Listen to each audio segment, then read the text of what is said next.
तो good morning everyone. Last class में ये क्वेश्चन दिया गया था आपको। आई होप आपने कंप्लीट कर लिया होगा। ओके, तो देख लीजिए ये कैसे सॉल्व होगा। So you were given with equal masses of helium and this CH4 methane. तो अज्यूम कर लो कुछ equal masses, say for example that mass is x। Okay, say for example that mass is x।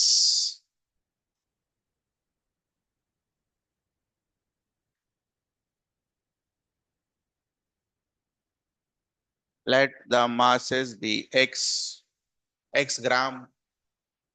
Okay, now चूंकि हमें partial pressure निकालना है तो pressure का तो कोई जिक्र कर नहीं रखा है इसने यहाँ पर, है ना। टोटल प्रेशर वेशर तो कुछ दिए नहीं रखा हमें। तो हमें क्या पता है डाल्टन्स लॉ के पार्शियल प्रेशर से कि पार्शियल प्रेशर का जो रेशियो होता है वो मोल फ्रैक्शन के बराबर होता है। क्या हम मोल फ्रैक्शन निकाल सकते हैं? तो what will be your moles of helium? Moles of helium will be x divided by molar mass of helium. Therefore, what will be moles of CH4? X divided by 16. So can we find total moles? Total moles is equals to x by 4 plus x by 16. LCM ले लेंगे हम 16, 4x plus x will give you 5x by 16. They have asked you total pressure, fraction of total pressure exerted by helium. Basically क्या पूछा है? Partial pressure of helium. Partial pressure of helium will be mole fraction of helium. ये partial pressure divided by total pressure आपको क्या देगा? Mole fraction. करा आपने ये? Partial pressure divided by total pressure will give you what? Mole fraction of that gas. Fraction ही पूछा है, पुट कर दीजिए सारी वैल्यूज। हीलियम के मोल्स होंगे x/4 और टोटल मोल्स होंगे 5x/16। x into 16, 4 into 5x,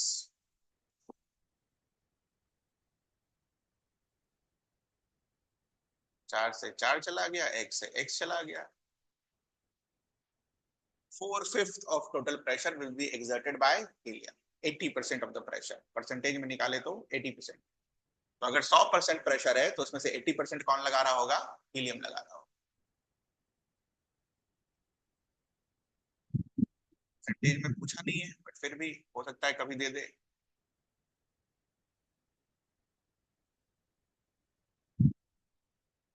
eighty percent का क्या मतलब हो गया? 80% of total pressure will B exerted by helium.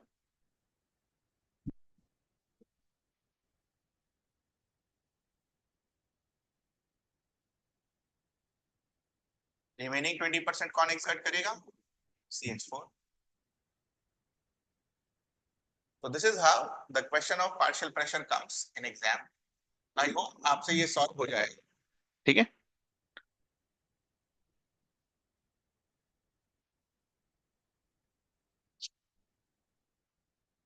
इधर कर। चलो, तो काफी सारे लॉस पढ़ने के बाद डाल्टन्स लॉ हमारा लास्ट था। नेक्स्ट जो लॉ है that is Graham's law of diffusion.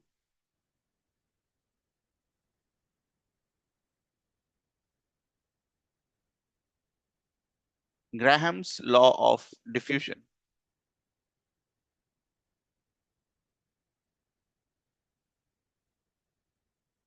Graham's law of diffusion, ठीक है।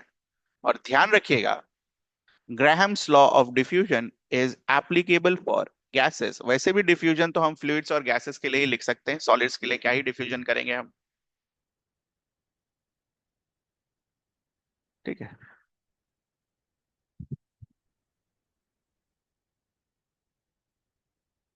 Movement of gases from high pressure to low pressure region movement of gases from high pressure to low pressure region. Gas ऐसे ही move करता है high pressure से low pressure के बीच में. और we can say that this movement of gases happens due to pressure difference. Movement of gases happens due to pressure difference.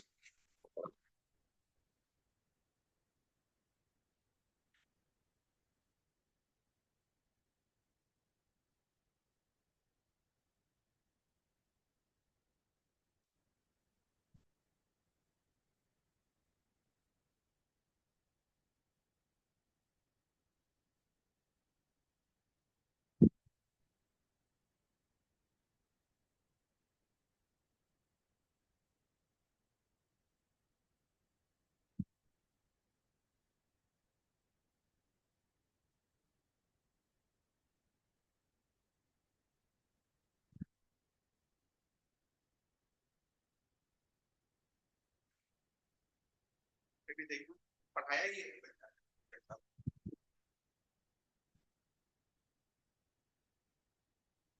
पूरा नहीं दिया लेवल टू मैंने, है ना, बट दो दिए उसके 30 questions from level two, 25 40 questions देख लेना जितना भी.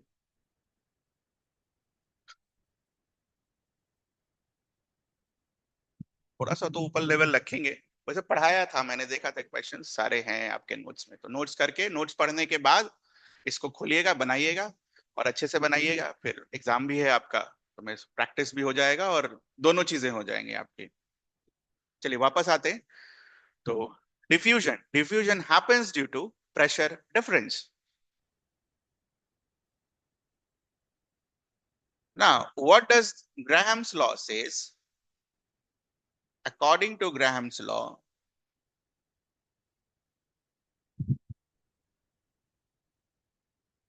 very important, rate of, rate को अंडरलाइन करिएगा,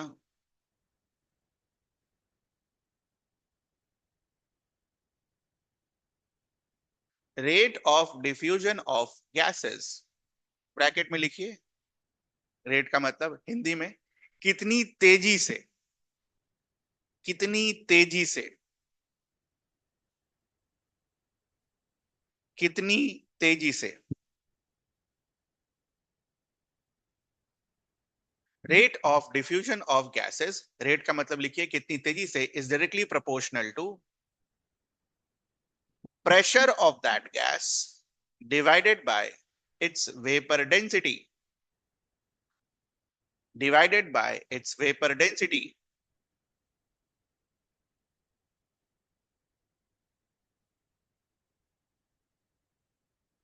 What was the relation between vapor density and molecular mass? Vapor density was molecular mass by 2. Last class में हमने लिखा ये. So we can say that vapor density is proportional to molecular mass of that gas. देखो actual में वो vapour density बोलकर गया, ठीक है, बट जो क्वेश्चंस आते हैं, ठीक है, उसमें हम ये फॉर्मूला लगाते हैं, ठीक है. Pressure of gas, since vapor density is directly proportional to molecular mass, ये एक क्वेश्चन से अभी आपको समझ में आएगा. Compare the rate of diffusion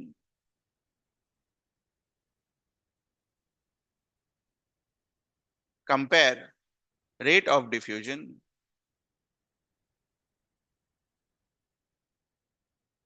of helium and CH4 under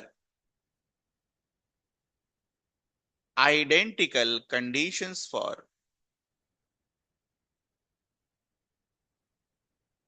pressure and temperature. अच्छा, इधर ब्रैकेट में लिख लेना at constant temperature, temperature constant रहना चाहिए.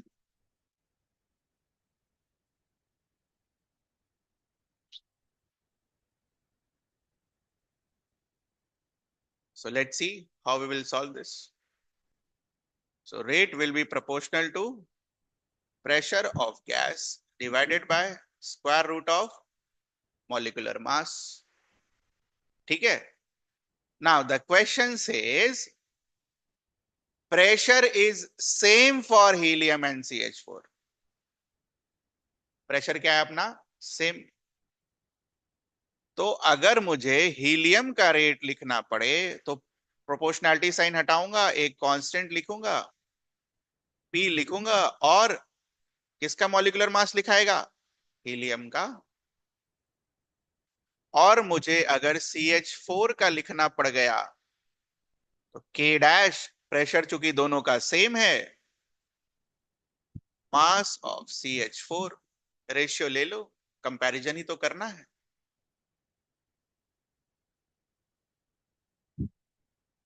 तो rate of helium divided by rate of CH4 is equals to, देखेंगे ये और ये चला जाएगा, ये और ये चला जाएगा, यहां क्या बचेगा?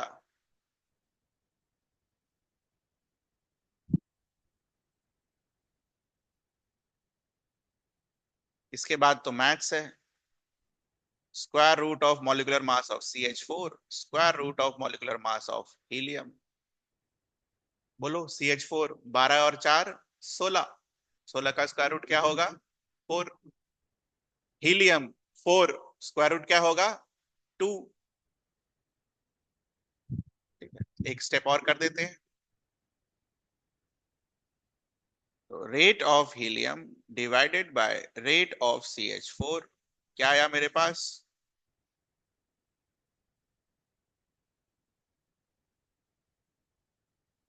CH4 डिवाइडेड बाय, डाल दो दोनों का molecular mass, 16, 4. This will give you 4, this will give you 2, कट पिट के क्या आएगा? 2.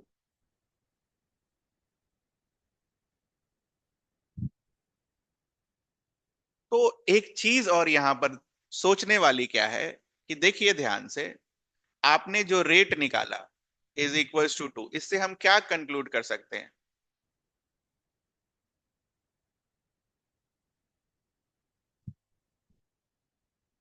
What we can conclude? Helium वो तेजी से आगे जाएगा एज कंपेयर टू CH4. तो विजुअलाइज कैसे कर सकते हैं? मान लीजिए एक हीलियम का मॉलिक्यूल छोड़ा आपने, एक CH4 का, रेस लगी है दोनों में. तो अगर CH4 x डिस्टेंस ट्रेवल करेगा तो ये कितना ट्रेवल कर जाएगा? 2x.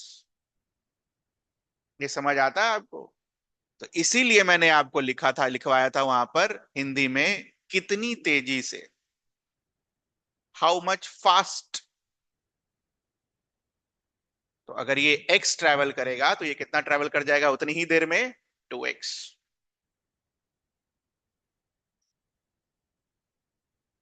ठीक है. तो अगर इसके लिए भी तो फॉर्मूला लिखना है क्या? लिख देते हैं.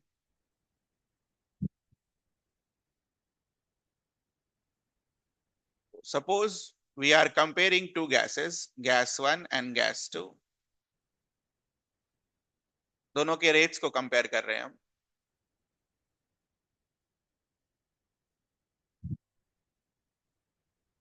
चलो पहले वाले के लिए रेट का फॉर्मूला लिखो, क्या आएगा?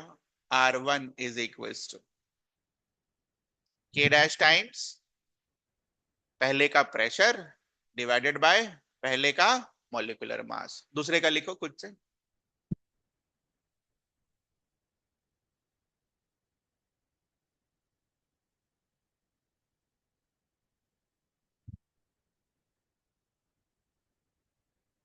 दूसरे का प्रेशर, दूसरे का मॉलिक्यूलर मास, रेशियो ले लो.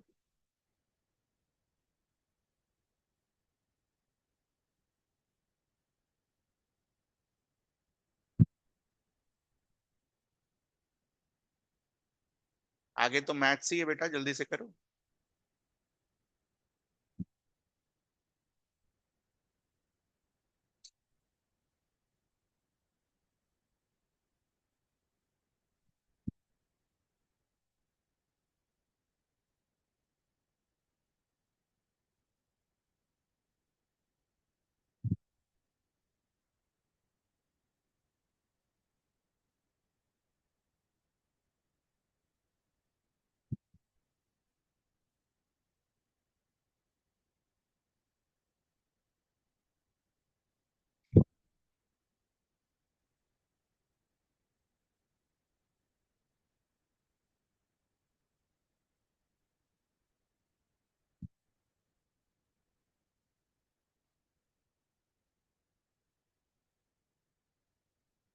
ठीक है, तो this is the actual formula. But maximum question में आपको प्रेशर भी बराबर करके दे देता है।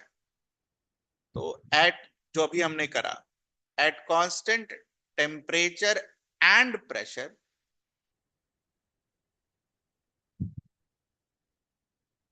व्हाट विल हैपन बच्चा? P1 और P2 दोनों के लिए क्या हो जाएगा? बराबर। तो आंसर क्या आएगा?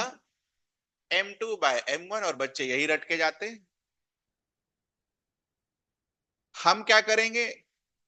हम ऐसे रट के जाएंगे, हम भी रटेंगे। ऐसा नहीं है कि हम याद नहीं करेंगे, हम भी याद करेंगे, लेकिन हम ऐसे याद करेंगे। मेरे लिए हमेशा ये फॉर्मूला ऐसा ही होता है, ठीक है, केमिस्ट्री में। ठीक है, फॉर्मूला हमेशा, है ना, ये थोड़ा आदत बनाओ। केमिस्ट्री में कैसे मेमोराइज होता है फॉर्मूला? With condition. आप पूरा याद करो, हाँ, इस कंडीशन के लिए ये फॉर्मूला है, ideal gas equation is equals to PV equals to NRT, बस ऐसे। ये है केमिस्ट्री का। और फिजिक्स का फॉर्मूला, अभी तो वैसा कुछ फॉर्मूला आया नहीं है, ठीक है, अगले साल आएगा बहुत सारा, बहुत सारा, मतलब सही में बहुत सारा, 100 150 200 फॉर्मूले होंगे। तो फिजिक्स का फॉर्मूला, डायग्राम, क्योंकि वेक्टर क्वांटिटी होते हैं सभी, डायरेक्शन, और फिर मैग्नीट्यूड के साथ याद रखते हैं। तब आपको इंटीग्रेशन वगैरह करने की जरूरत नहीं पड़ेगी, नहीं तो हर सवाल में इंटीग्रेशन करना होगा। तो अगर आपने ये किया तो it will be easier for you. Physics का फॉर्मूला हम इस तरीके से याद करते हैं, with diagram, with direction, with magnitude. जैसा होगा तब बताया जाएगा। बट केमिस्ट्री का तो भाई कंडीशन के साथ। नेक्स्ट लिखिए रेट ऑफ डिफ्यूजन के बारे में। Diffusion, rate of diffusion can also be understood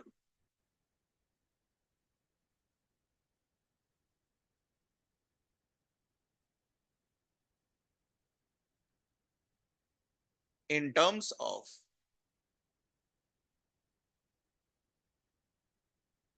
following parameters. In terms of following parameters. पहला parameter,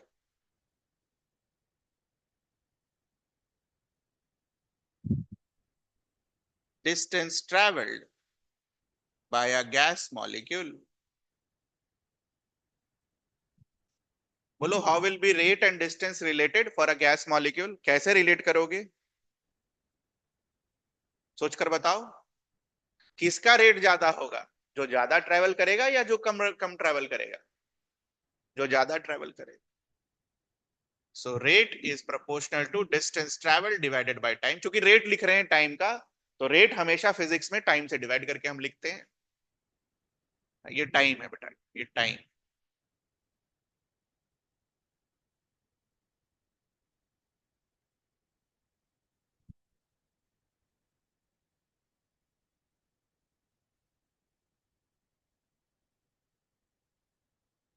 drop in pressure due to diffusion, delta P.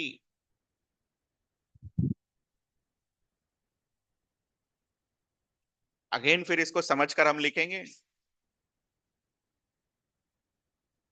तो मान लीजिए दो पॉइंट के बीच का प्रेशर डिफरेंस एक जगह पर है, प्रेशर डिफरेंस नॉट प्रेशर, दो पॉइंट्स के बीच का डिफरेंस एक जगह है, से फॉर एग्जांपल 100 पास्कल, और एक दूसरा पॉइंट है उसके बीच का pressure difference is 500 pascal.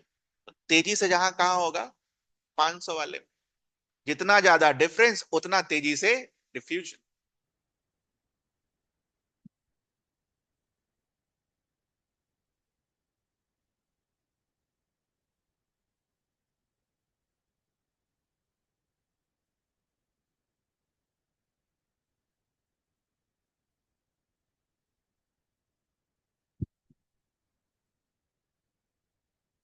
Volume of gas diffused, तो जितना ज्यादा वॉल्यूम उतना ज्यादा rate.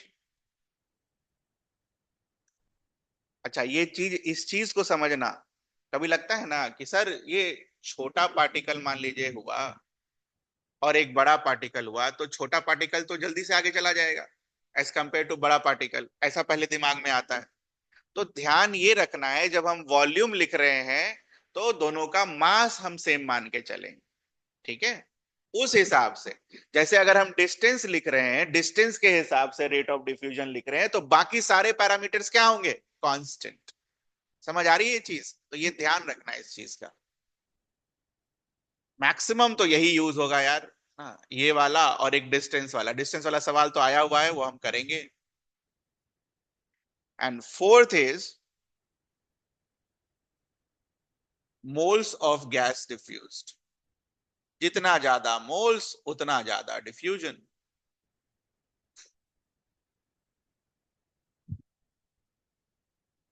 Moles of gas diffused, जितना ज्यादा मोल्स उतना ज्यादा डिफ्यूजन।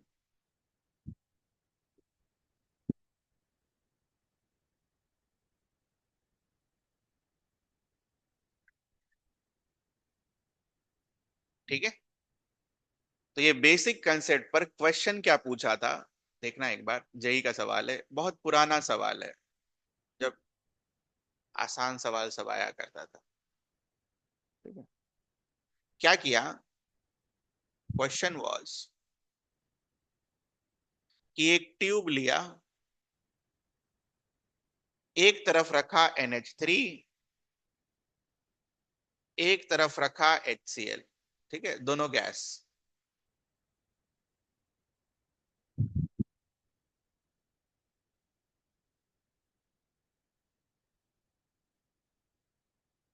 100 सेंटीमीटर का ट्यूब था।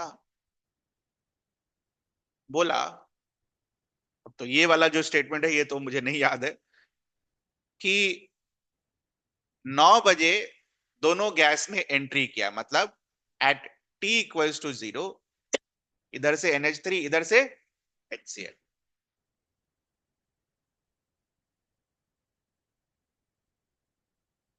Midway will be 50 centimetre. Question पूछा कहां पर दोनों मीट करेंगे, या फिर, ठीक है, कौन ज्यादा ट्रैवल करेगा, इस तरीके का क्वेश्चन था। तो क्वेश्चन का मतलब लिख लो, NH3 प्लस HCl, ये एज अ फैक्ट हमें याद रखना है। NH3 gas and HCl gas, when they react they form NH4Cl, ठीक है। NH4Cl का बनता है व्हाइट फ्यूम्स, था ये गिवन क्वेश्चन में।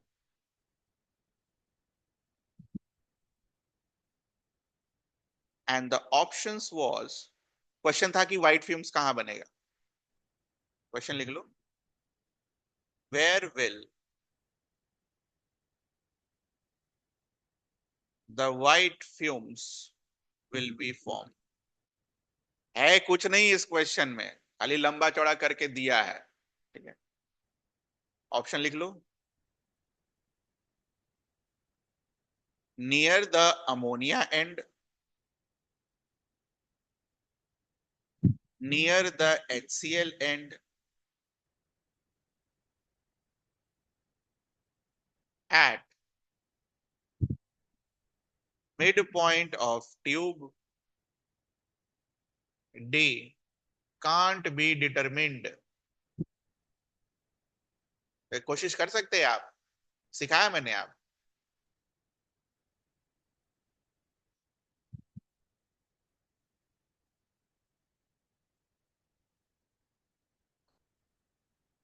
बिना सॉल्व किए हुए बताइए क्या हो सकता है इसका आंसर, बस देख कर, ठीक है।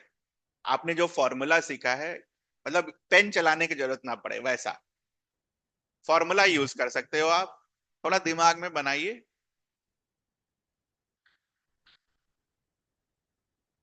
नहीं तो फिर पेन चला लेना, ऐसा कुछ नहीं है, ठीक है।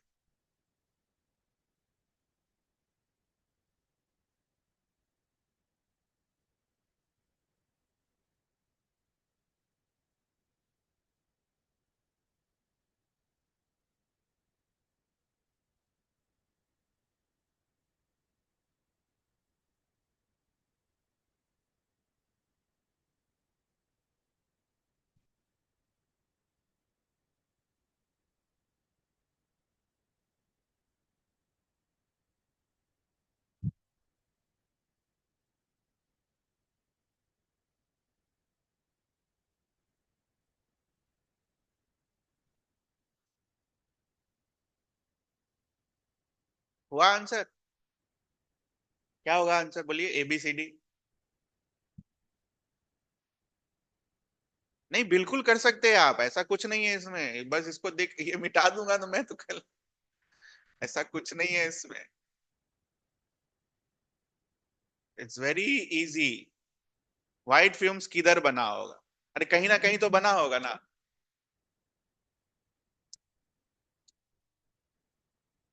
सोच कर बताओ, ABCD।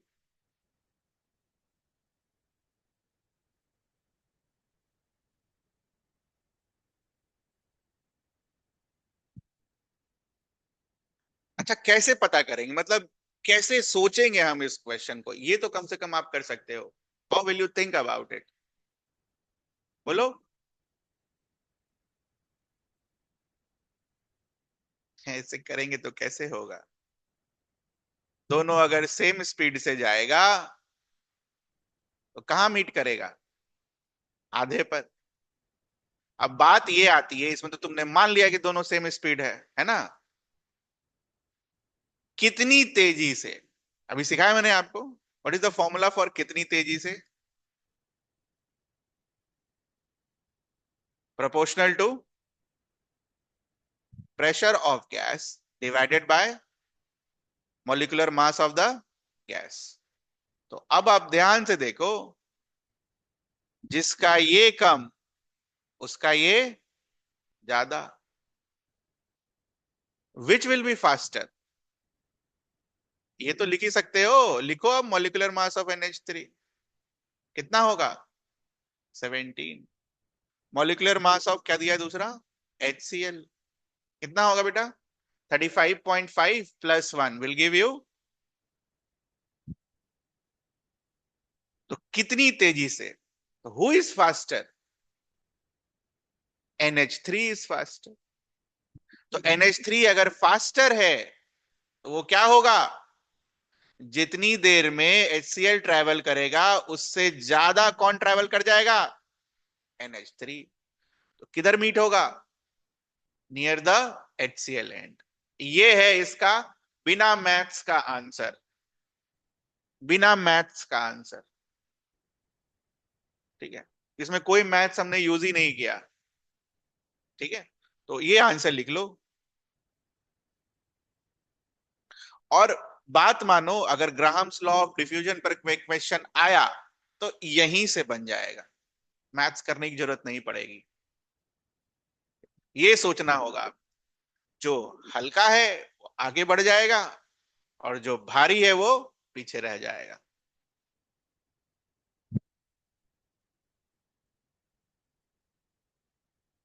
सर यहाँ गैस तो, प्रेशर तो नहीं दे रखा था। ठीक है, तो एक बात बताओ, अगर इसमें प्रेशर नहीं दे रखा है तो कहीं से भी तुम प्रेशर किसी भी तरीके से लिख सकते हो? नहीं लिख सकते हो, तो प्रेशर को कांस्टेंट मान लेंगे। तो ये चीज समझना है, ये सब चीज आपको सीखना है। हमें प्रेशर के बारे में कुछ है ही नहीं, पता ही नहीं। प्रेशर का पी वॉल्यूम कुछ लिखा ही नहीं है उसने। Pressure will be what? Will assume this to be constant.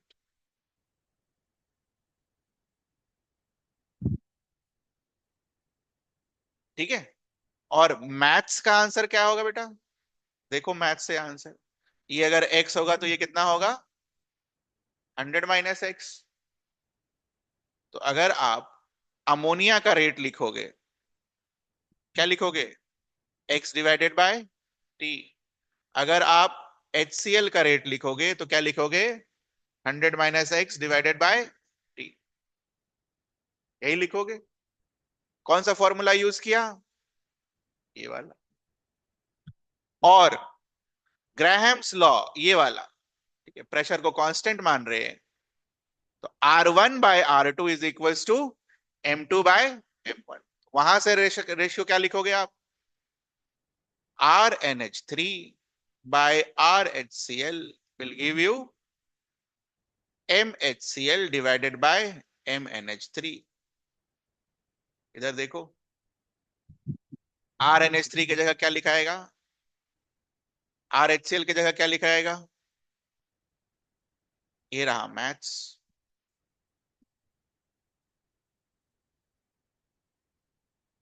तो आप चाहो तो डिस्टेंस भी निकाल सकते थे, अगर यहां पर कोई अच्छा सा मॉलिक्यूलर फॉर्मूला दे रखा होता तो।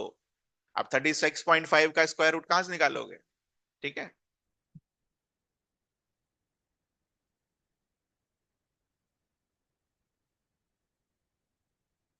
अच्छा, मान लो ये सॉल्व करने आ भी जाता तो कैसे करते आप?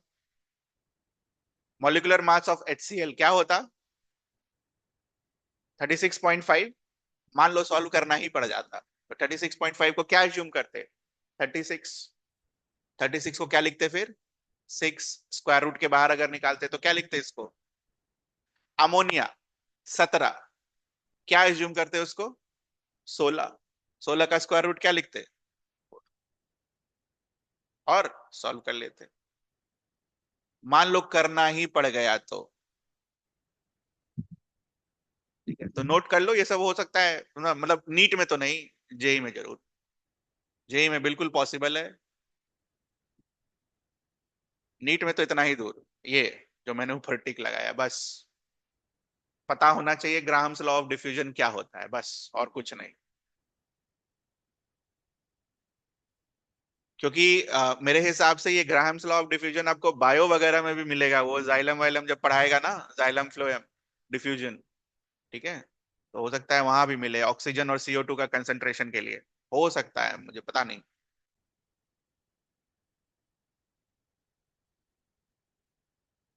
डिफ्यूजन और ऑस्मेटिक प्रेशर जब पढ़ाया जाएगा बायो में तो हो सकता है वहां पर हो।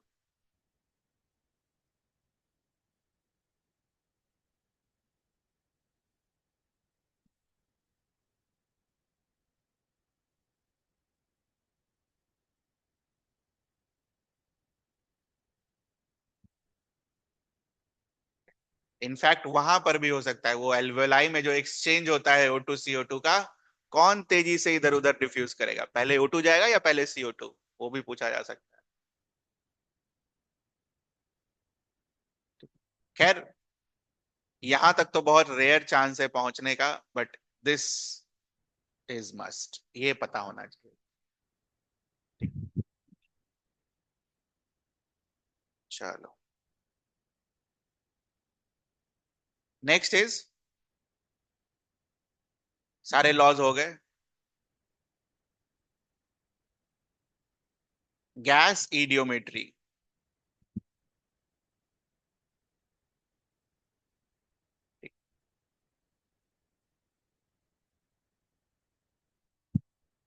कहाँ यूज होगा?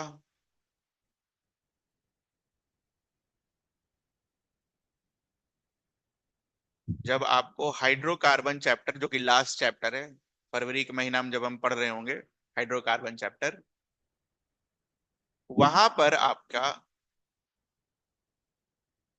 एक टॉपिक है, क्वांटिटेटिव एनालिसिस।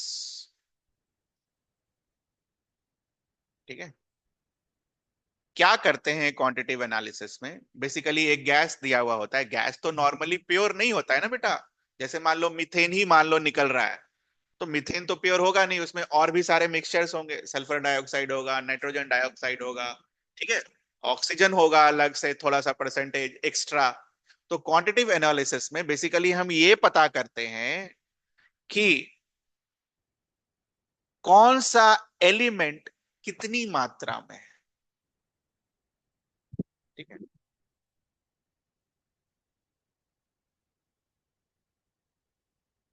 कौन सा एलिमेंट कितनी मात्रा में, इसको बोलते हैं हम क्वांटिटेटिव एनालिसिस। ठीक है, लास्ट ईयर देख लीजिए कहाँ मिलेगा, वो भी मैं आपको दिखा दे रहा हूँ।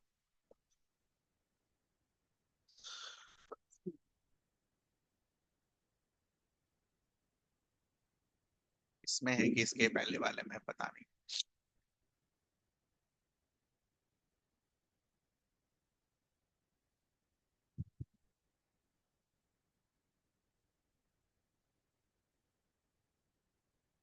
इसके पहले वाले हाइड्रोकार्बन्स में। अच्छा, ये तो मैंने एल्केन का निकाल दिया ना। कौन सा चैप्टर है निकाल?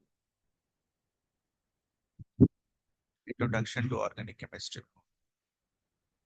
एक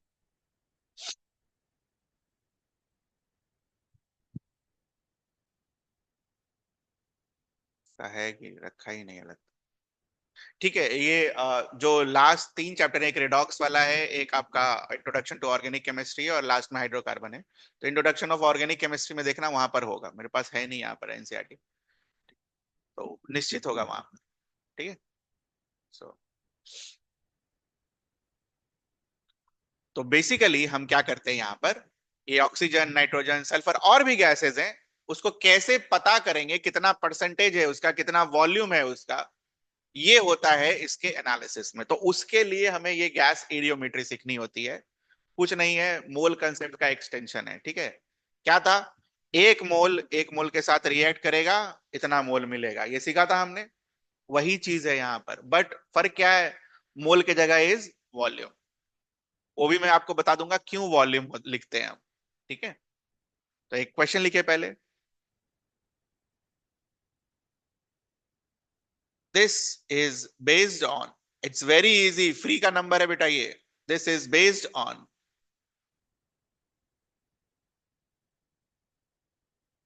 Gay-Lussac's law of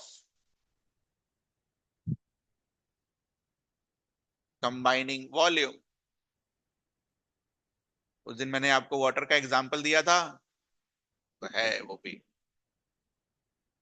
Gay-Lussac's law of combining volume। तो क्या था Gay-Lussac's law of combining volume?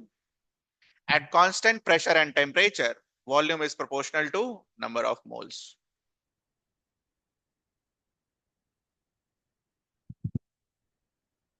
At constant pressure and temperature, volume is proportional to number of moles। कैसे लिख सकते हैं, इधर से भी लिख सकते हैं, प्रेशर और टेम्परेचर को कांस्टेंट कर दीजिए, आर पहले से कांस्टेंट है, volume is proportional to N.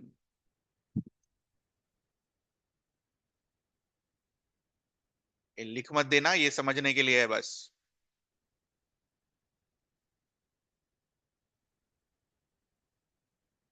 Late us understand first eudiometry. Water का रिएक्शन लिखो, 2 मिनट में समझ में आ जाएगा यार, ये कुछ टफ नहीं है। लिखो मोल में क्या लिखते हैं इसको।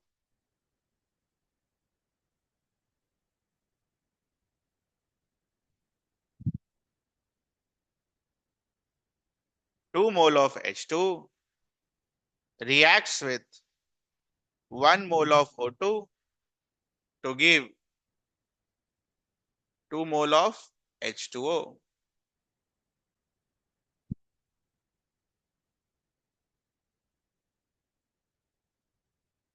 ठीक है, ध्यान से सुनिएगा। Since we are assuming pressure and temperature to be constant, therefore moles can be written as volume। ये समझ आता है हमें। देखो यहां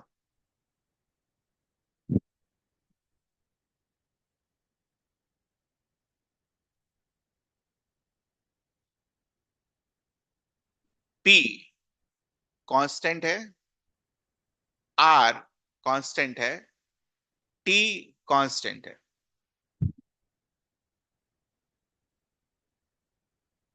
ठीक है, तो ये पूरा वैल्यू क्या है, कांस्टेंट हमारे लिए, ये समझ आता है हमें। नाउ अगर पूरा वैल्यू कांस्टेंट है, तो व्हाट वी कैन से, जो मोल का रेशियो होगा वही किसका रेशियो होगा, वॉल्यूम का रेशियो होगा। तो इफ आई से 2 liter of H2 will react with 1 liter of O2 to give you 2 liter of H2O gas। ध्यान बस इतना रखना है कि सारा ऐसा होना चाहिए, क्योंकि गे लुसैक्स लॉ ऑफ कंबाइनिंग वॉल्यूम किसके लिए एप्लीकेबल है, सॉलिड के लिए, लिक्विड के लिए, या गैस के लिए, इट इज फॉर गैस। नाम ही पढ़ा है हमने किसके अंदर, गैस लॉज।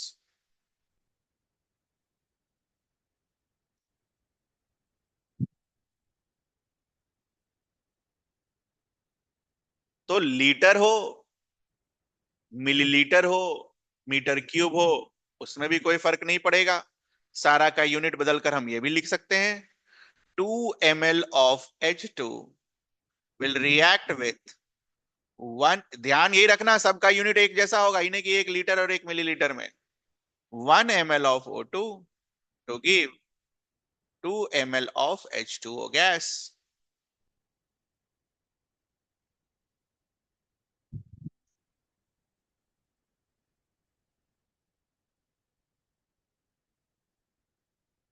ठीक है, यहां देखो, हमने सब इसके फॉर्म में लिखा, तो क्या हम XML के फॉर्म में भी लिख सकते हैं क्या? 2 VML of H2 will react with VML of O2 to give 2 VML of H2O।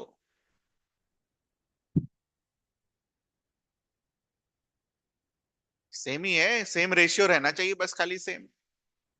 अभी भी देखो रेशियो सेम है, 2:1:2, 2:1:2, 2:1:2।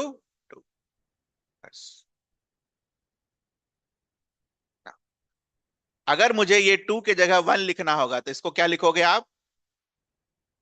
VML of H2 gas, 2 ml, 2V, V के साथ पहले इसको देखो, 2 ml 1 ml के साथ रिएक्ट करता है, तो 1 ml कितने के साथ रिएक्ट करेगा?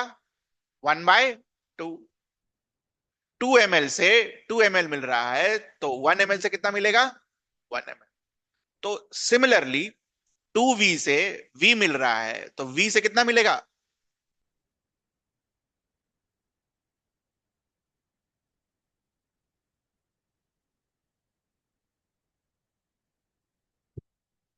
ये है काम की चीज,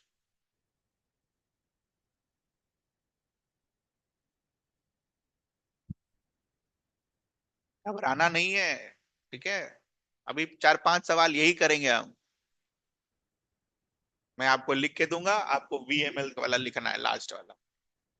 ठीक, चलिए, एग्जाम्पल 2।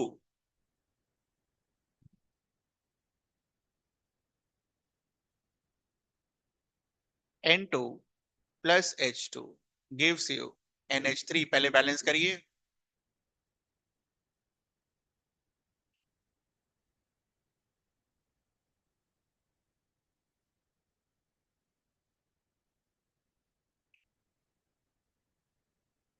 मैंने लिख के दिया 1 मोल। 1 मोल के लिए कैसे लिखोगे, लिखो।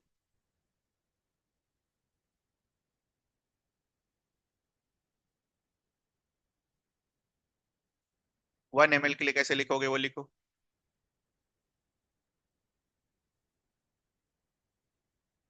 20 ml के लिए कैसे लिखोगे, वो लिखो। ये सब तो एकदम रटने वाला चीज भी नहीं है।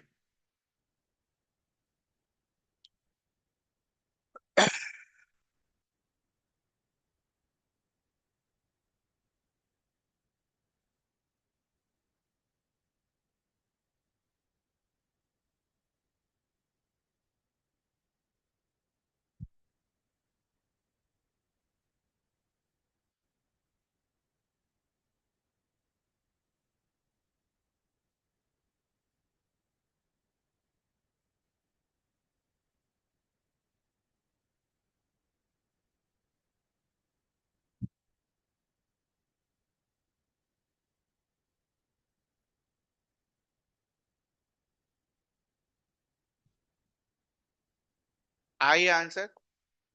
तो VML of N2 will react with 3 VML of H2 to give you 2 VML of NH3। पढ़ना भी है बेटा दिमाग में, है ना, इसको रीड भी करने आया दिमाग में। VML of N2 reacts with 3 VML of H2 to give you 2 VML of ammonia NH3। और ये जरूर देखना है। एग्जाम्पल 3।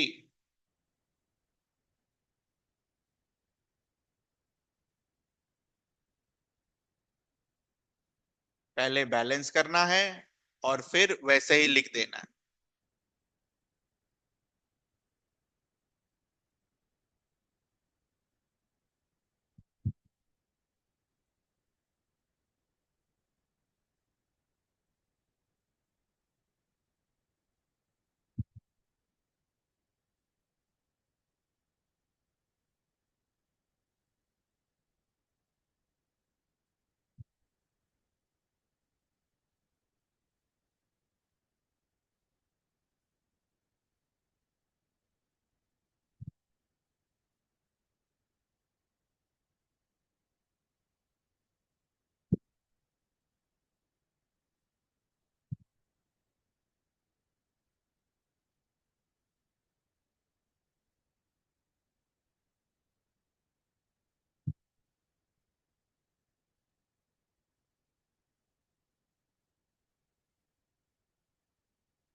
ये आया आपका आंसर।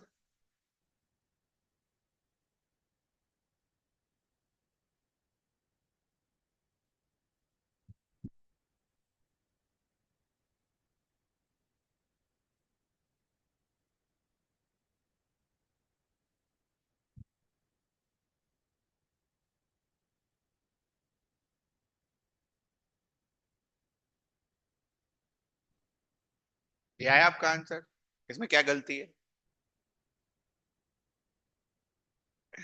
ये नहीं लिख सकते ना बेटा। क्यों नहीं लिख सकते? लास्ट वाला। ये सही है, ये सही है, ये बिल्कुल सही है। वो नहीं लिख सकते। बिकॉज मोल से आप वॉल्यूम किसके लिए लिखते हो? गैसेस के लिए लिखते हो। क्यों? Because you are using which law? This law.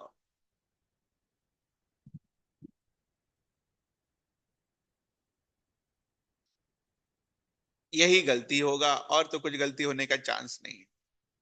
ये Lussac's law of combining volume is for gases, not for liquids. हाँ लिखिएगा, नॉट फॉर लिक्विड्स।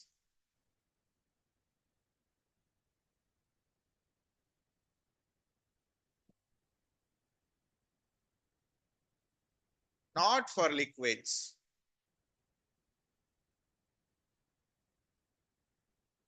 जबकि मोल सही होगा, मोल तो सबके लिए है।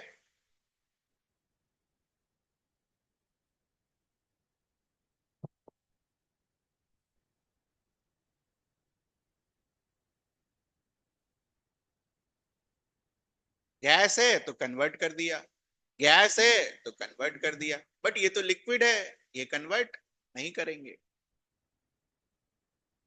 ठीक है। Therefore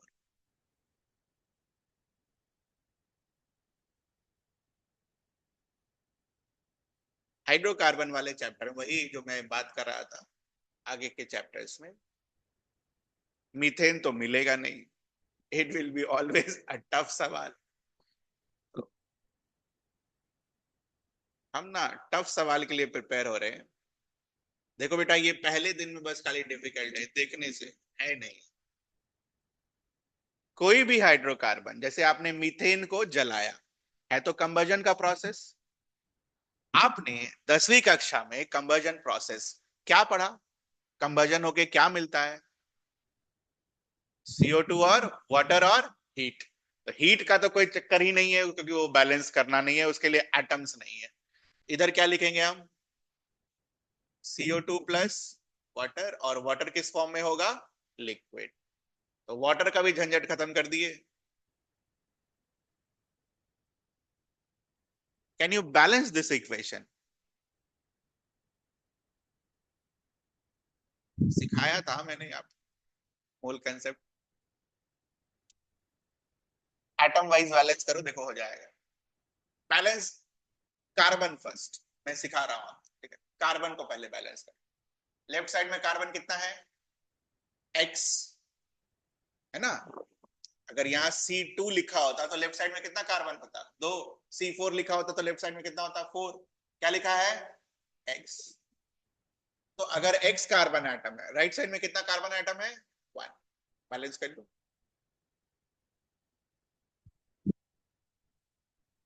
now balance hydrogen. Now balance hydrogen. Step भी लिख दे रहा हूं। पहले कार्बन बैलेंस करना है, फिर हाइड्रोजन बैलेंस करना है।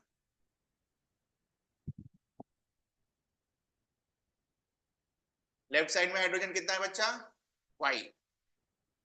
राइट साइड में कितना है? टू। तो अगर मुझे इधर भी वाई चाहिए तो इधर मैं क्या लिखूंगा? y/2। मल्टीप्लाई करके देख लो, y/2 into two will give you what? Y. अब ऑक्सीजन बैलेंस कर दो।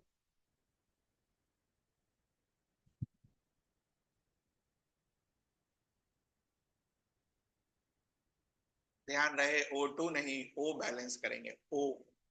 O।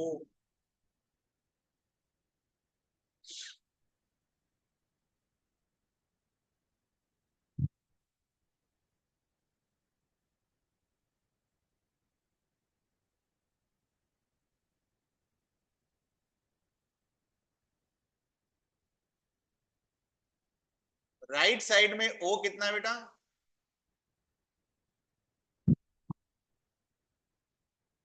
2x plus y/2। Left side में O कितना है? 2। दिख रहा है?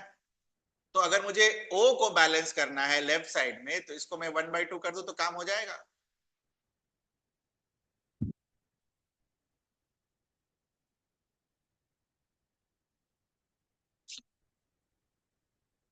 यहां क्या लिखेंगे हम? 1/2 into 2x will give you x। 1/2 into y/2 will give you y/2। सारे हाइड्रोकार्बन का झंझट खत्म। मैच करके देख लो, उतना ही आएगा। देखो, 2 इंटू एक्स, 2x आया। 2 इंटू y/4 क्या आएगा? y/2। तो ये हाफ क्यों किया, ये क्लियर है आपको? हाफ हमने इसलिए किया क्योंकि यहाँ ऑक्सीजन का 2 एटम है, तो पर एटम के लिए मुझे इसको क्या करना पड़ा? हाफ से डिवाइड। ठीक है, तो ये हो गया बैलेंसिंग वाला पोर्शन। फ्रेश इक्वेशन लिखो फिर से, बैलेंस्ड वाला फिर से फ्रेश इक्वेशन।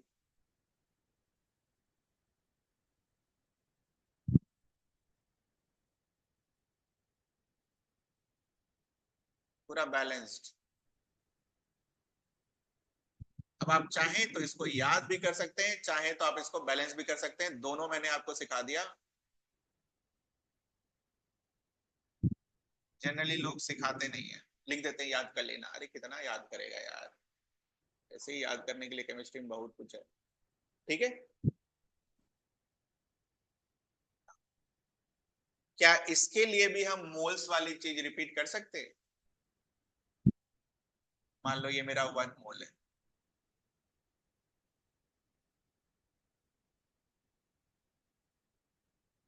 थोड़ा डिफिकल्टी होगा, आई होप कि आप सेल थ्रू कर जाएंगे। O2 के आगे 2 लिखा होता तो क्या बोलते हैं आप? 2 मोल ऑफ O2 रिएक्ट्स। 2 की जगह क्या लिखा हुआ है? x plus y/4।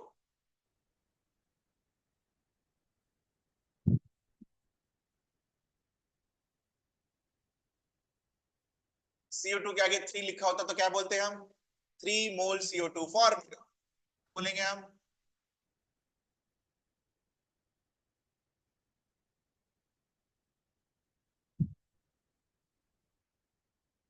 और चूंकि ये मोल वाला है तो सॉलिड हो या लिक्विड हमें फर्क नहीं पड़ेगा।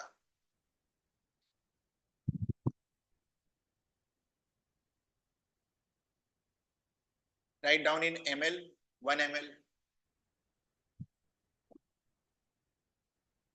ये हम क्यों कर रहे हैं बेटा? ये हम इसलिए कर रहे हैं क्योंकि गैस का जब आप डील करोगे ना, तो वहां मोल देगा ही नहीं, वहां वॉल्यूम ऑफ गैस देगा आप।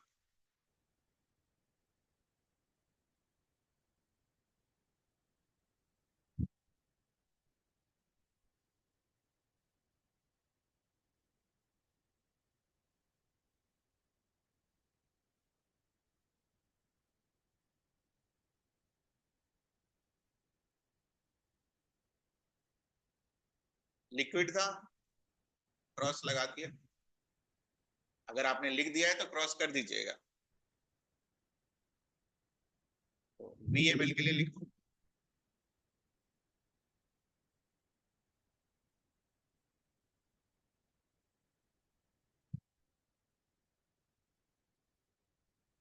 1 ml के लिए इतना है, तो VmL के लिए क्या करेंगे? पूरे इक्वेशन को V से मल्टीप्लाई कर देंगे, और क्या करेंगे?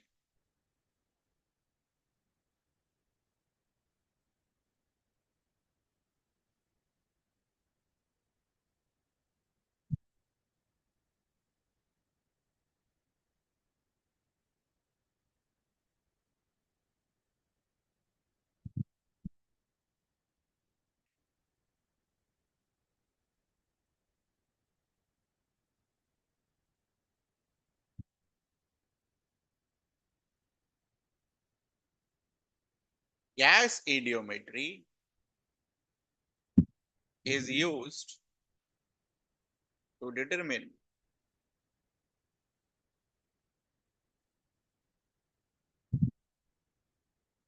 molecular formula of a hydrocarbon, molecular formula of a gaseous substance.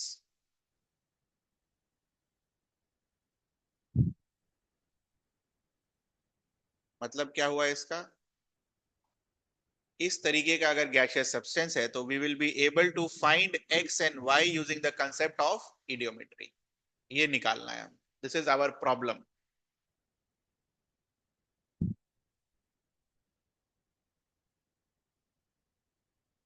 It is also used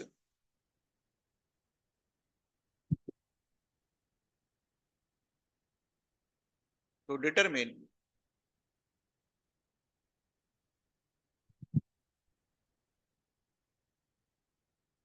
composition of gaseous mixture.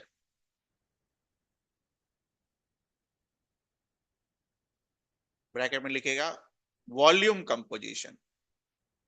पता करने में हेल्प करता है.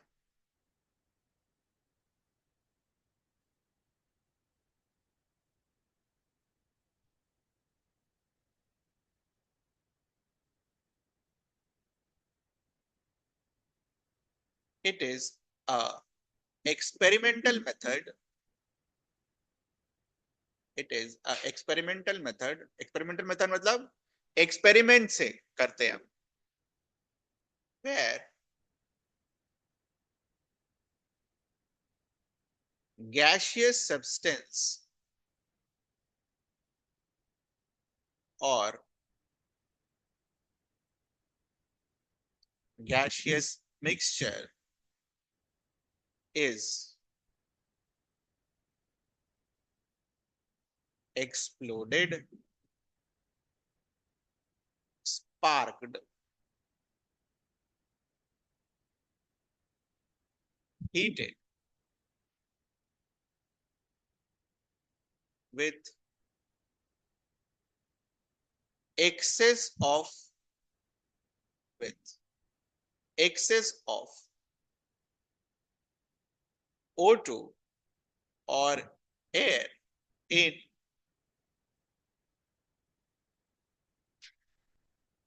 ईडियोमीटर ट्यूब. लाइन कर लीजिएगा.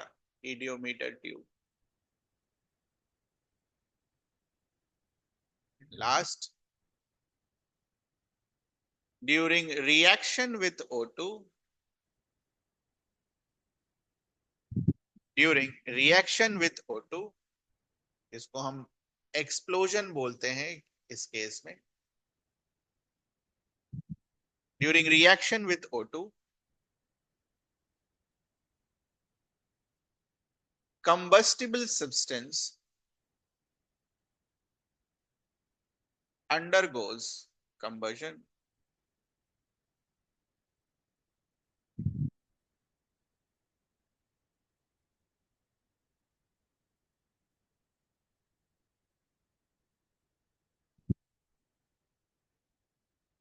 ध्यान क्या रखना है? सी से क्या बनेगा?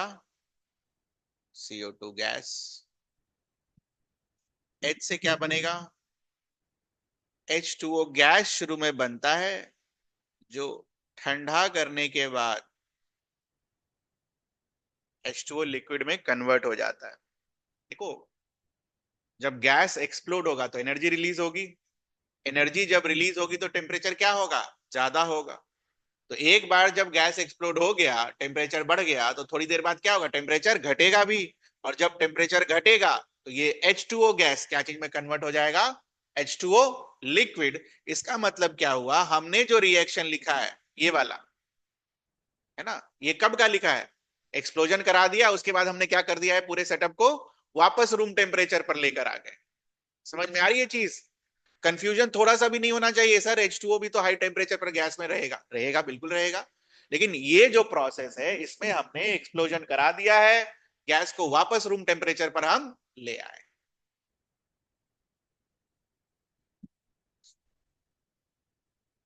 नाइट्रोजन का बनेगा N2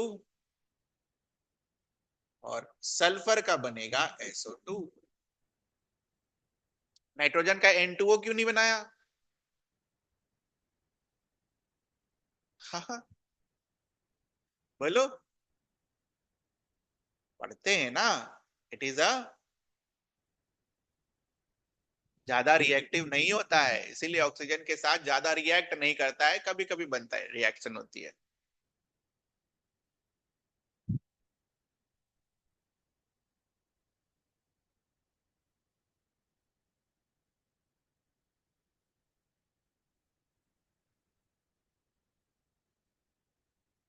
ठीक है। तो इस इडियोमेट्री वाले में आपको गैस दो तीन तरीके का दिख सकता है। एक तो मैंने आपको दिखा दिया, ऐसा गैस जिसमें ऑक्सीजन और हाइड्रोजन ना हो। तो बैलेंस करके क्या लिखेंगे, लिखो एक बार फिर से।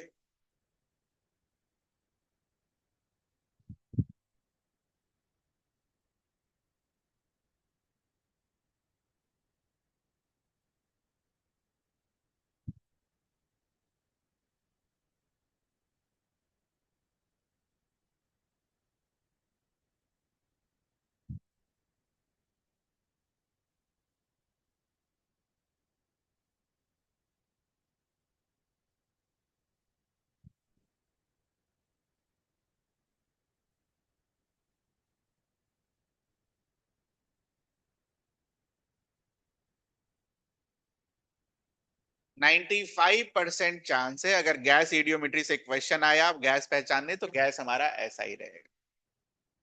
ठीक है। बट बाकी 5% भी चांस है ना। तो गैस तो ऐसा भी हो सकता है बेटा, जिसमें नाइट्रोजन हो।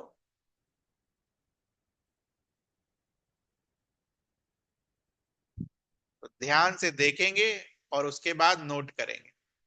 नाइट्रोजन हो चाहे नाइट्रोजन ना हो, गैस जब सीओ, कार्बन का कंबर्जन होगा तो वो क्या बनाएगा, CO2। हाइड्रोजन का कंबर्जन होगा तो वो क्या बनाएगा, H2O। नाइट्रोजन ऑक्सीजन के साथ रिएक्ट नहीं करेगा तो क्या बनाएगा, N2। बैलेंसिंग रिमेन सेम, देखो रिमेन सेम, एक्स से एक्स, वाई से Y/2। ऑक्सीजन इन्हीं दोनों इक्वेशन में है, तो ये यहां पर क्या आएगा, और नाइट्रोजन जेड है, यहां पर दो नाइट्रोजन है, तो नाइट्रोजन के लिए क्या लिखोगे, Z/2।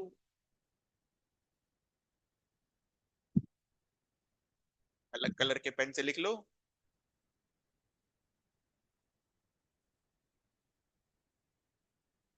कोई फर्क नहीं पड़ा है बेटा, सिवाय लास्ट के।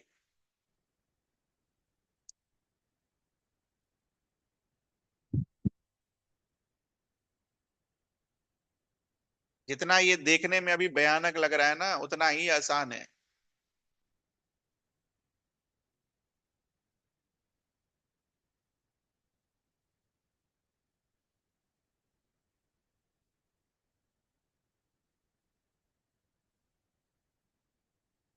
ABCDEFGH, O के लिए क्या लेके रखा है, O के लिए कुछ और मान लेंगे, W।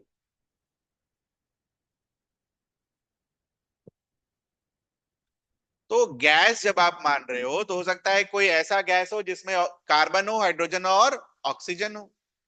इसको कैसे बैलेंस करोगे, थोड़ा ध्यान से।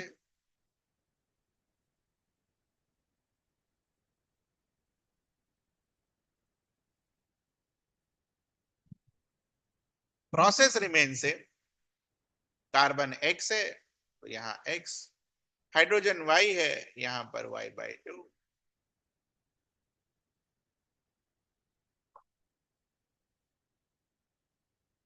ठीक है। कर लेंगे लास्ट वाला बैलेंस, या मैं करूं।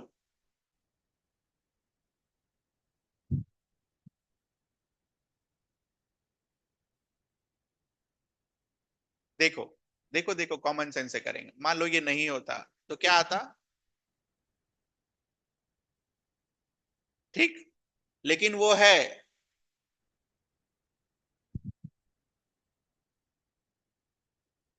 अगर ये है तो यहां पर हम क्या लगा सकते हैं, -W/2।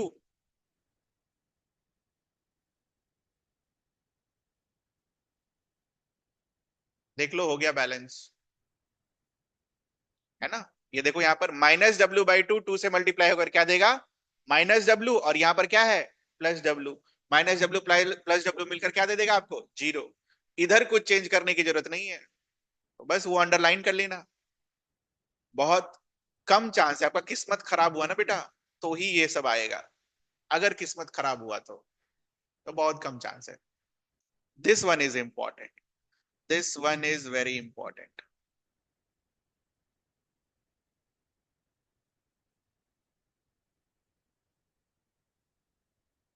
So this is your gas eudiometry, जो कि आपको एक्सपेरिमेंट में सीखना था, मतलब स्कूल वाला सिखाने था। वो हम यहाँ सीख रहे हैं, एक्सपेरिमेंटल सेटअप तो हम कर नहीं सकते। तो this is your step 1 of this experiment. क्या करते हो आप, अलग अलग टाइप के गैसेस जो भी आपको दे दिया एक्सपेरिमेंट में, उसको क्या कराते हो आप, एक्सप्लोजन। स्टेप 1 में हम क्या कराते हैं, explosion. Step 2,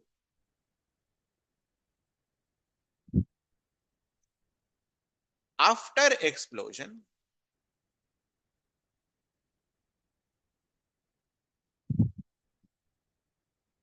react reaction of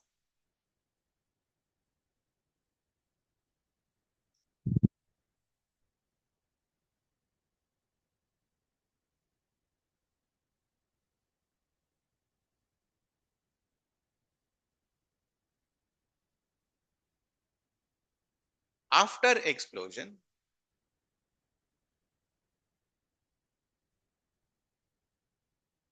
cooling of substances is done.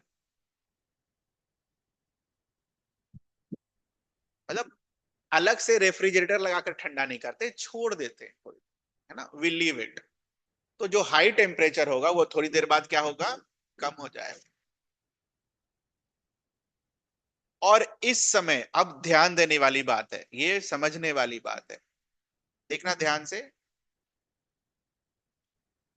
जब ये हाई टेम्परेचर पर होगा, ठीक है, जब ये पूरा जल गया, ठीक है, जब ये हाई टेम्परेचर पर था, तो ये H2O ना रहकर उस हाई टेम्परेचर पर क्या होता, वो H2O गैस, उसका वॉल्यूम तुम क्या लिखते, Y/2।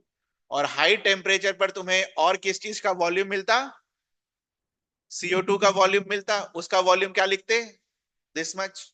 ये कब लिखते, जब एट हाई टेम्परेचर। लेकिन जब ये ठंडा होगा, ये तो गायब हो जाएगा इक्वेशन से। तो पहले का वॉल्यूम क्या था बेटा, x+y/2 एट हाई टेम्परेचर। अब का वॉल्यूम क्या है, बस और बस x। तो वॉल्यूम घटा या बढ़ा, घट गया। इसको क्या बुलाते हो, volume contraction. This is called volume contraction. Therefore after cooling of substances is done, contraction in volume is observed,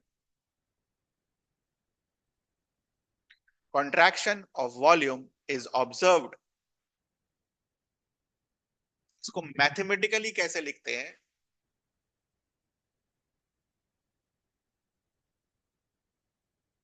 contraction in volume after explosion is equal to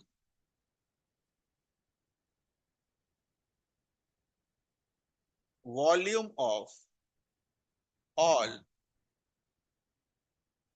gaseous substance before explosion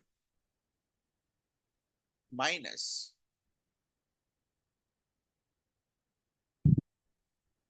volume of all gaseous products after explosion।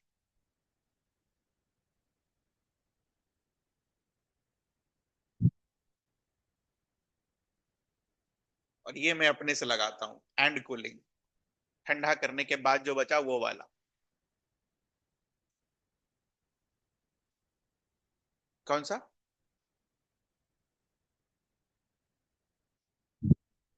इस वाले में।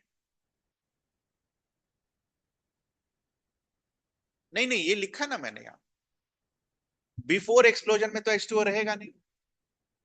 After वाले में जो volume लिखना होता है, सबका लिखना होता है, क्वेश्चन में लिखा होता है बस, जो आपको किताब में लिखा होता है वहां लिखता है आफ्टर एक्सप्लोजन, यहीं तक खत्म कर देता है।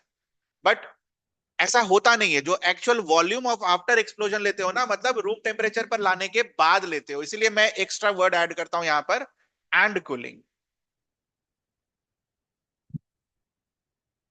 हाँ, स्टेप वन में ये वाला फॉर्मूला, हाँ इस फॉर्मूले में गैस होगा यहाँ, ठीक है। लेकिन इसको हम यूज करने के लिए स्टेप टू में चूंकि हमें यूज करना है, तो इसको फाइनल, ये जो रिएक्शन जब आप लिखते हो एक्चुअल में, तो ये ठंडा वाला रिएक्शन मान के ही लिखते हो कि ये दोनों हमने कर दिया, ठीक है। स्टेप वन एक्सप्लोजन जो हुआ, और ये वाला जो ठंडा करके आपने लिखा, ये दोनों जब रिएक्शन लिखते हो तो दोनों को साथ में लेके लिख देते हो ताकि कोई कंफ्यूजन नहीं रहे हमें, ठीक है। तो this reaction has been written after making, taking the gas at room temperature, ठीक है।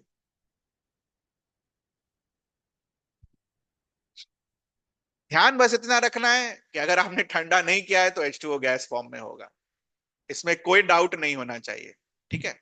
लेकिन क्वेश्चन का लैंग्वेज जब बोलता है ना आफ्टर एक्सप्लोजन, क्वेश्चन में कभी नहीं लिखा होगा कि after explosion and cooling. After explosion का मतलब ही हो गया कि आफ्टर एक्सप्लोजन एंड कूलिंग, ठीक है।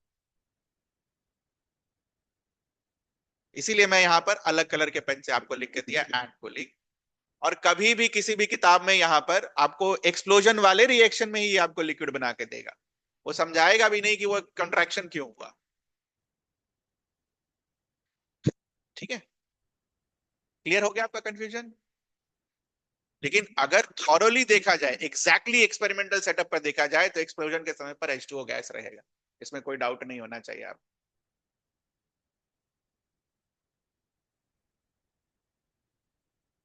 तो लिखिए volume of all gaseous substance before explosion, ये रहा।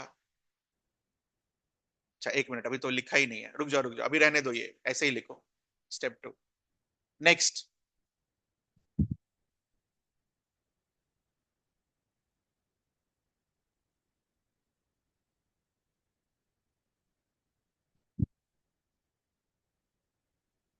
further contraction in volume will be observed if gaseous product mixture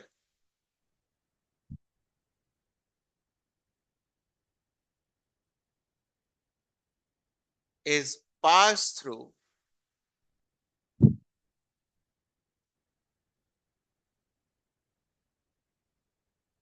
a chemical solution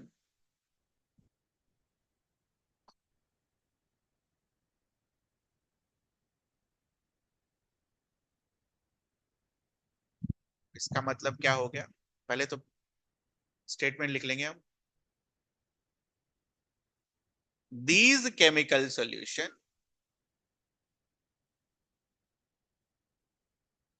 act as selective absorption, selective absorbing material. What does this mean? What does this mean? ठीक है। तो से for example आपने ये reaction कराया, और आपको इस रिएक्शन में नाइट्रोजन का लेके समझा दे, ओजोन का लेके समझा देते, ठीक है। मान लीजिए आपने ये रिएक्शन कराया, इन सब्सटेंसेस के अलावा कुछ और भी गैसेस निकल गए। देखो जो फ्यूल आप लेते हो, जो खरीद कर लाते हो बाजार से, उसमें सल्फर की मात्रा, नाइट्रोजन की मात्रा, ऑक्सीजन की मात्रा पहले से भी कुछ होती है। तो ऐसा तो कोई जरूरी नहीं है ना कि हमेशा 100% प्योर फ्यूल मुझे मिले। समझ में आता है ये चीज? It is very difficult to get 100% pure this. तो 100% अगर प्योर नहीं है, मान लो 99% प्योर है, तो 1% इसमें क्या है? इम्प्योरिटी। अगर मान लो इसमें पहले से ऑक्सीजन की इम्प्योरिटी है और आपने और एक्स्ट्रा ऑक्सीजन डाला है, तो हो सकता है, ये नहीं लिख रहा हूं मैं कि होगा ही, इट इज पॉसिबिलिटी कि इस तरीके का भी सब्सटेंस बन जाए। जब कंबर्जन जब हाई टेम्परेचर पर आप करा ही रहे हो, तो ये सब्सटेंस बनने की संभावना हो सकती है।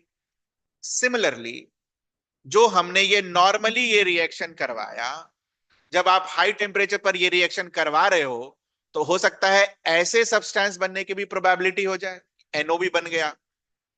तो हम क्या करते हैं इस प्रोसेस में, ईडियोमेट्री के प्रोसेस में, ये जो एक्स्ट्रा अनवांटेड गैसेस होता है ना, इसको एक केमिकल के थ्रू पास करते हैं, और वो केमिकल क्या करता है, ये अनवांटेड गैसेस को क्या कर लेता है? एब्सॉर्ब। ठीक है। जैसे मान लो तुमने अल्कलाइन पैरागलॉल यूज किया, एक सब्सटेंस, तो वो ना सिर्फ ओजोन को ही एब्सॉर्ब करेगा। वो नाइट्रोजन ऑक्साइड, सल्फर ऑक्साइड अगर बना हो, या O2 बना हो, या CO2 बना हो, उसको एब्सॉर्ब नहीं करेगा। इसीलिए क्या लिखा है वर्ड हमने? Selective absorption. ठीक है। तो अब वो वाला पार्ट रटना है कि कौन सा केमिकल किसको अब्सॉर्ब करेगा। ठीक है। समझ आया? फिर से बोलना है। फिर से मैं बोलता हूं कि कोई भी फ्यूल, गैस ईडियोमेट्री बेसिकली बेटा फ्यूल की कितना परसेंट प्योरिटी है ना, उसके लिए हम करते हैं। तो कोई भी फ्यूल हमारे लिए 100% प्योर नहीं होता है। तो जब आप तुम उसको जलाओगे, ठीक है, आइडियल केस में तुमको क्या मिलेगा? CO2 और वाटर। ये हो गया तुम्हारा आइडियल केस। लेकिन अगर आपका फ्यूल प्योर नहीं हुआ, उसमें कुछ सल्फर होगा, कुछ नाइट्रोजन होगा, एक्स्ट्रा ऑक्सीजन हो सकता है, ठीक है, और भी गैसेस, ब्रोमीन, क्लोरीन, कुछ भी हो सकता है। तो एग्जैक्ट एनालिसिस के लिए जब तुम उसको रिएक्ट कराओगे, तो बाकी गैसेस, एक्स्ट्रा गैसेस भी बन रहे होंगे, बट वो हमारे काम के नहीं है। तो उन एक्स्ट्रा गैसेस को हम क्या करते हैं, अलग से एनालिसिस करते हैं, एक्स्ट्रा एक्स्ट्रा मटेरियल में पास कराकर, केमिकल सब्सटेंसेस में पास कराकर। ठीक है। तो जिस केमिकल सब्सटेंस में मान लो कुछ, जैसे पैरागलॉल हमने यूज किया, और हमने अगर पाया कि वॉल्यूम घट गया, तो इसका मतलब हम क्या सोचेंगे कि उस रिएक्शन में क्या रिलीज हुआ होगा? ओजोन रिलीज हुआ होगा। तभी पैरागलॉल ने क्या किया होगा? ओजोन को एब्सॉर्ब किया होगा। अगर मान लो आपने रिएक्शन को पैरागलॉल से पास कराया और पैरागलॉल में कुछ ऑब्जर्वेशन ही ना हुआ, तो इसका मतलब उस रिएक्शन में ओजोन नहीं निकला होगा। और सर पैरागलॉल है तो CO2 को भी एब्सॉर्ब कर लेगा? नहीं, they are selectively absorbing material. ऐसा नहीं है कि वो सब्सटेंस सबको एब्सॉर्ब कर लेगा, तो फिर काहे का यूनिटोमेट्री। ठीक है। तो हर सब्सटेंस के लिए एक स्पेसिफिक एब्सॉर्बिंग मटेरियल होता है। ठीक है। ये सब है बेटा, है ना, इंट्रोडक्शन टू ऑर्गेनिक केमिस्ट्री में, क्वांटिटेटिव एनालिसिस में। आपको लगता है पूरा वही है ये वाला पोर्शन? एक बार मैं क्रॉस चेक कर लूंगा वहां से। ठीक है। तो लिखिए ये रटने वाला पोर्शन।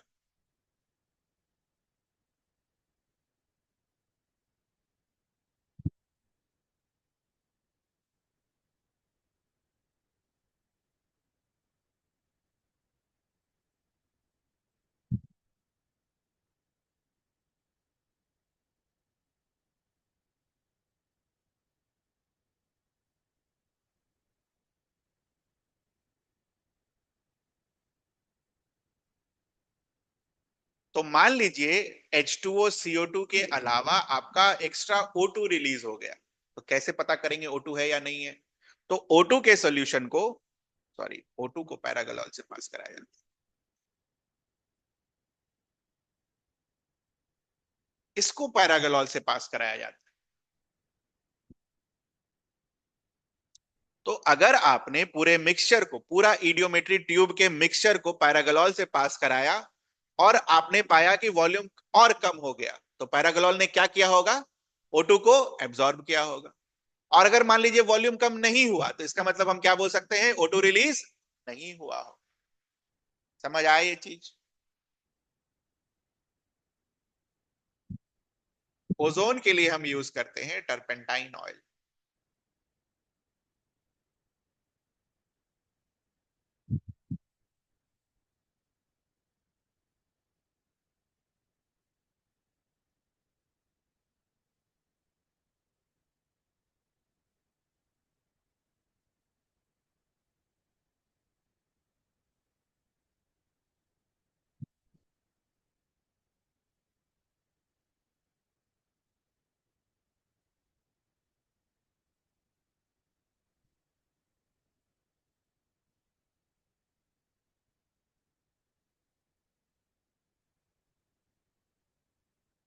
कभी कभी CO2 कितना रिलीज हुआ है उसकी भी परसेंटेज को हम पता करते हैं।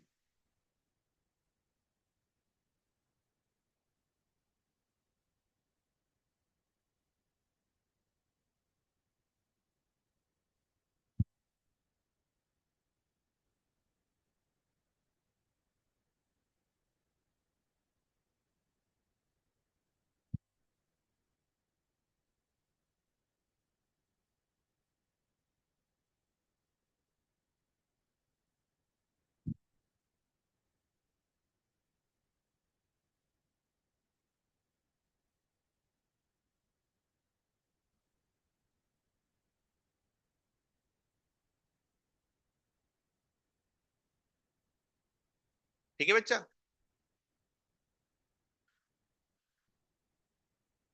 तो देखना एक बार, मान लीजिए 100 लीटर का आपने वॉल्यूम लिया शुरू में, और एक्सप्लोजन के जस्ट बाद ईडियोमीटर में ठंडा करने के बाद वो 80 ml का हो गया। ठीक। तो contraction in volume after explosion कितना हुआ? 20 ml का। ठीक। अब आपने क्या किया, वो जो मिक्सचर आया आपके पास एक्सप्लोजन के बाद, उसको आपने से फॉर एग्जांपल पैरागलॉल से पास कराया, और आपने क्या पाया कि 5 ml और कॉन्ट्रैक्शन हुआ। तो इसका मतलब O2 कितना रिलीज हुआ होगा? 5 ml। ठीक है, फिर आपने इसके बाद O2, O2 हट गया, पैरागलॉल ने O2 को एब्जॉर्ब कर लिया। अब आपने बचे हुए को से फॉर एग्जांपल टर्पेंटाइन ऑयल से पास कराया, और उसमें कुछ नहीं पाया। तो फिर हम क्या पाए, इसका इन्फेरेंस क्या निकाल सकते हैं हम, कि ओजोन उसमें बना ही नहीं हो। समझ में आ रहा है? तो इस तरीके से एक्सपेरिमेंटर को हमें सोचना है। तो इस क्वेश्चन को सॉल्व करने का अप्रोच क्या होता है वो हम लिख लेंगे आज, थोड़ा टाइम लगेगा। लिखो।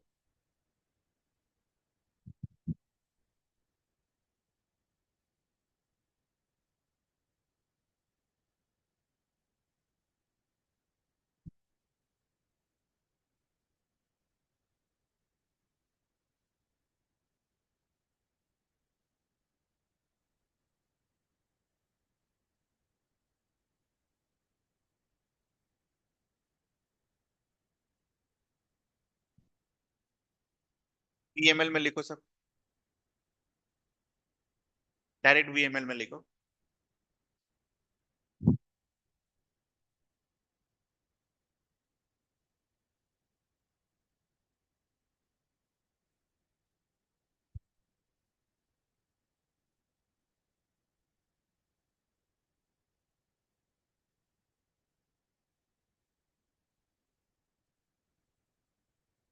तो 1 के लिए x+y/4, तो v के लिए VML रिएक्ट।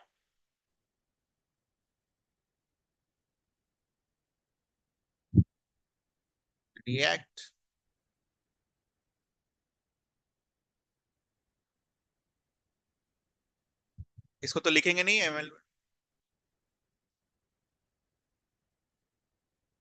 ये लिखो volume of gas before explosion. करो। बिफोर एक्सप्लोजन मतलब before reaction.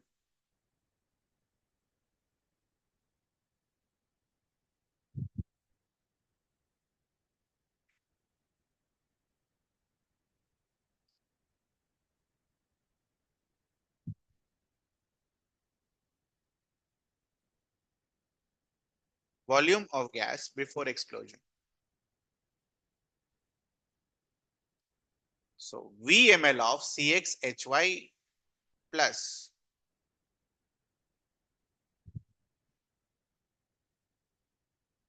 VML of O2. I volume of gas after explosion.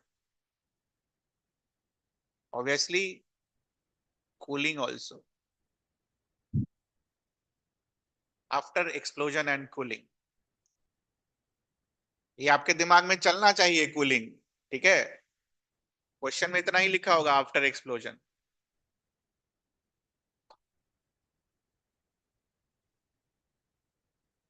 क्या है बेटा?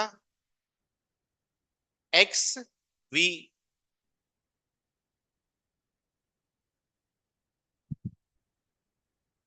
तो what will be your initial contraction of volume before explosion minus after explosion. इसको बुलाते हैं initial contraction. इसको हम क्या बोलते हैं? Initial contraction. Then find initial contraction.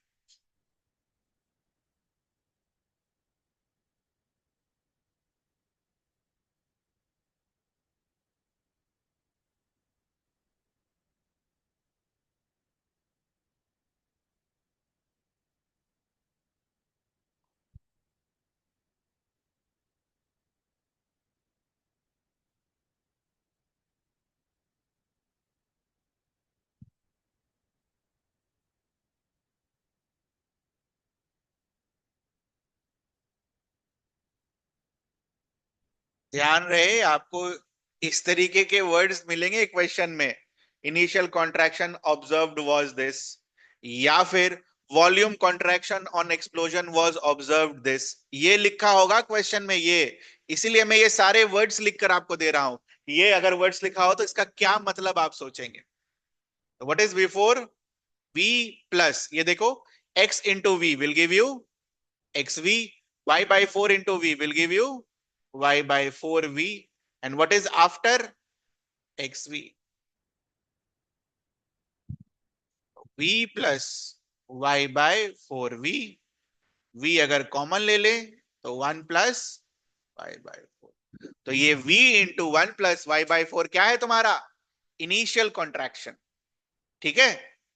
या फिर आप उसको और क्या बोल सकते हो? Volume contraction on explosion.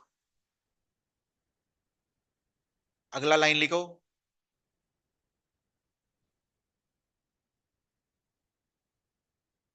Volume contraction observed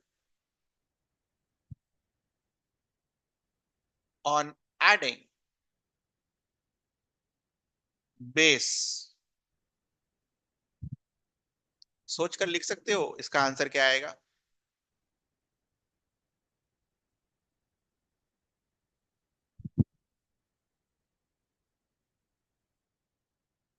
volume contraction observed on adding base.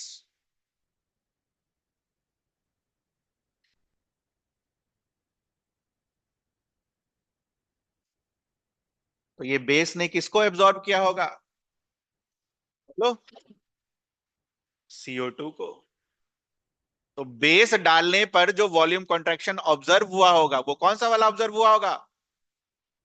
इस रिएक्शन के हिसाब से, इस रिएक्शन के हिसाब से कितना हुआ होगा? XV.